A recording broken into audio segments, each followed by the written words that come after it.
pour une photo.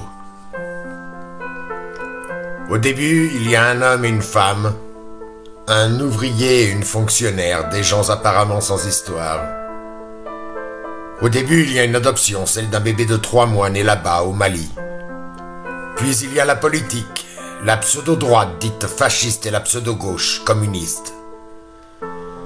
Il y a un côté dantesque et kafkaïen, il y a le bien et le mal, le plus et le moins, le yin et le yang, le blanc et le noir.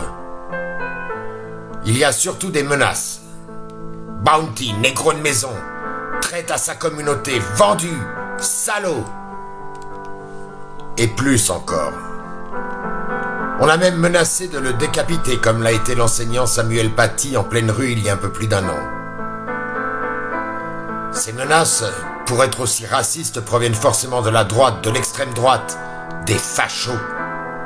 Mais si, la bande de racistes presque nazis, ceux qui détestent les étrangers. Non, ces menaces malheureusement viennent directement d'étrangers naturalisés français et de petits antifas à tendance mussolinienne, c'est-à-dire du camp du bien. De ces gens qui malheureusement n'ont que la culture presque politique pour exister. De ces gens qui veulent la démocratie, mais la leur, car le concept même de démocratie, s'il n'est sinon vague pour eux, reste cependant nébuleux. Tout cela provient d'un manque d'éducation d'abord, de morale ensuite et de bonne foi agrémentée de compréhension surtout. Cela est dû que se reconnaître ou se déclarer français est mal, fasciste, nazi. Sauf quand la gauche parle des résistants communistes qui reviennent soudainement à la mode.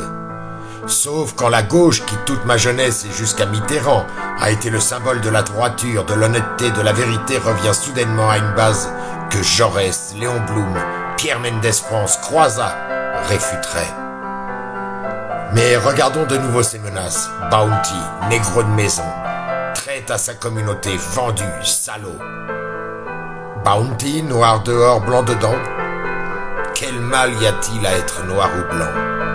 Quel est ce racisme ambidextre et pavlovien? Négro de maison, car il n'y a que des noirs qui servent ou servaient dans les maisons bourgeoises? Traître à sa communauté.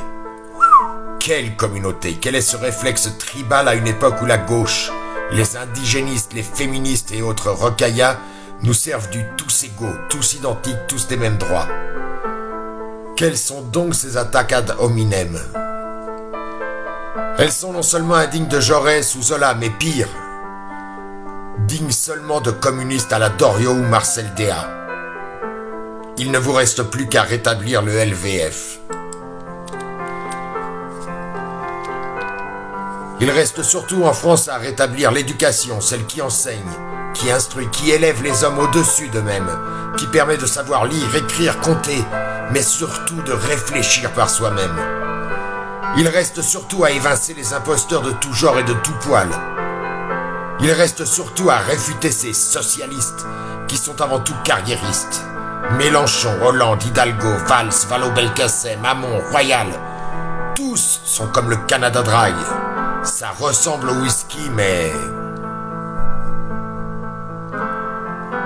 Au début, il y a un homme et une femme, un ouvrier et une fonctionnaire, des gens apparemment sans histoire. Au début, il y a une adoption, celle d'un bébé de 3 mois, né là-bas, au Mali.